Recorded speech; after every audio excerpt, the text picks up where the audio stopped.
Hi friends, welcome to Rajani express. ನಾನು ರಜನಿ. ಅಂದಾಗೆ ಇವತ್ತು ಕೂಡ ದರ್ಶನ್ ಅವ್ರದ್ದು ಕೋರ್ಟಲ್ಲಿ ಕೇಸ್ ಇತ್ತು. ಬೆಳಗ್ಗೆ ಮಧ್ಯಾಹ್ನ 2 ಟೈಮು ಕೂಡ ಕೋರ್ಟಲ್ಲಿ ವಿಚಾರಣೆ ನಡೀತಾ ಇತ್ತು. ಆ್ಯಸ್ ಯೂಶುವಲ್ ದರ್ಶನ್ ಅವರು ಮತ್ತು ಇನ್ನಿತರ ಆರೋಪಿಗಳು ವಿಡಿಯೋ ಕಾನ್ಫರೆನ್ಸ್ ಮೂಲಕ ಕೋರ್ಟ್‌ಗೆ ಹಾಜರಾಗಿದ್ದರು.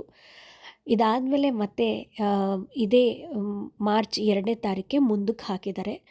ಸೊ ಸಾಕಷ್ಟು ಡೆವಲಪ್‌ಮೆಂಟ್ಸ್ಗಳು ನಡೀತಾ ಇದೆ ಅಂತಲೇ ಹೇಳ್ಬೋದು. ಈ ಬಾರಿ ದರ್ಶನ್ ಅವರ ಪರ ವಕೀಲರು ಅವರ ಕುಟುಂಬಸ್ಥರನ್ನು ಜೈಲಿನ ಒಳ ಸಂದರ್ಶನಕ್ಕೆ ಅವಕಾಶ ಮಾಡಿಕೊಡ್ಬೇಕು ಅಂತ ಹೇಳಿ ಮನವಿ ಮಾಡಿಕೊಂಡಿರುವಂಥದ್ದು. ಈ ವಾದವನ್ನು ನ್ಯಾಯಾಲಯ ಆಲಿಸಿದೆ, ಆದರೆ ಯಾವುದೇ ರೀತಿ ಪ್ರತಿಕ್ರಿಯೆಯನ್ನು ನೀಡಿಲ್ಲ. ಮುಂದಿನ ದಿನಗಳಲ್ಲಿ ಯಾವ ರೀತಿ ಪ್ರತಿಕ್ರಿಯೆಯನ್ನು ನೀಡುತ್ತೆ ಅಂತ ಕಾದು ನೋಡಬೇಕು.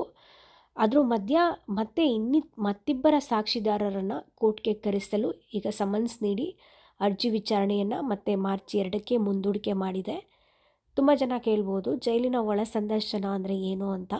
ತುಂಬ ಜನ ಯಾರಾದರೂ ಜೈಲಿಗೆ ಹೋಗಿದ್ರೆ ಗೊತ್ತಿರತ್ತೆ, ಯಾರನ್ನಾದರೂ ಭೇಟಿ ಮಾಡಲಿಕ್ಕೆ ಅಂತ.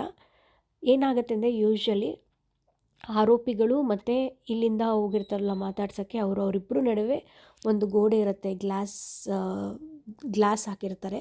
ಸೊ ಅಲ್ಲಿಂದ ಇವ್ರ ಮುಖನ ನೋಡ್ಬೋದು, ಇಲ್ಲಿಂದ ಅವ್ರ ಮುಖನ ನೋಡ್ಬೋದು. ಇಬ್ಬರು ಕೂಡ ಫೋನಲ್ಲಿ ಮಾತಾಡ್ಬೋದು. ಬೈ ದ ವೇ ಇವ್ರು ಏನೇನು ಮಾತಾಡ್ತಾ ಇರ್ತಾರೋ ಎಲ್ಲವೂ ಕೂಡ ವಿಷುವಲ್ಲು ರೆಕಾರ್ಡ್ ಆಗುತ್ತೆ ಮತ್ತು ಆಡಿಯೋ ಕೂಡ ರೆಕಾರ್ಡ್ ಆಗ್ತಾ ಇರುತ್ತೆ. ಸೊ ಅಲ್ಲಿ ಯಾವುದೇ ರೀತಿಯಾದಂತಹ ಪ್ರೈವೇಸಿ ಇರೋಲ್ಲ. ಅವ್ರನ್ನ ಇವರು ಟಚ್ ಮಾಡೋಕ್ಕಾಗಲ್ಲ, ಇವರು ಕೂಡ ಅವ್ರನ್ನ ಟಚ್ ಮಾಡೋಕ್ಕಾಗಲ್ಲ. ಸೊ ಈ ರೀತಿ ಇದೆ. ಸೊ ಈ ಒಳ ಸಂದರ್ಶನ ಅಂತ ಏನಾದ್ರು ಕೋರ್ಟ್ ಅದಕ್ಕೆ ಅವಕಾಶ ಮಾಡಿಕೊಡ್ತು ಅಂದರೆ ಡೈರೆಕ್ಟಾಗಿ ಹೋಗಿ ದರ್ಶನ್ ಅವ್ರನ್ನ ಭೇಟಿ ಮಾಡ್ಬೋದು. ಸೊ ಈ ರೀತಿದು ಮುಂದಿನ ದಿನಗಳಲ್ಲಿ ಕೋರ್ಟ್ ಈ ಒಂದು ವಿಚಾರಕ್ಕೆ ಸಂಬಂಧಪಟ್ಟಂತೆ ಯಾವ ರೀತಿ ಪ್ರತಿಕ್ರಿಯೆಯನ್ನು ಕೊಡುತ್ತೆ ಅಂತ ಕಾದು ನೋಡಬೇಕಾಗಿದೆ. ಎನಿವೆ, ಇದಾಯಿತು ಈ ಕ್ಷಣದ ಅಪ್ಡೇಟ್ಸ್. ಈ ಕುರಿತು ನಿಮ್ಮ ಅನಿಸಿಕೆ ಅಭಿಪ್ರಾಯಗಳನ್ನ ತಪ್ಪದೆ ಕಮೆಂಟ್ ಬಾಕ್ಸಲ್ಲಿ ಕಮೆಂಟ್ ಮಾಡಿ ತಿಳಿಸಿ. ವಿಡಿಯೋ ಇಷ್ಟ ಆದರೆ ಲೈಕ್ ಮಾಡಿ, ಮ್ಯಾಕ್ಸಿಮಮ್ ಶೇರ್ ಮಾಡಿ. ಧನ್ಯವಾದಗಳು.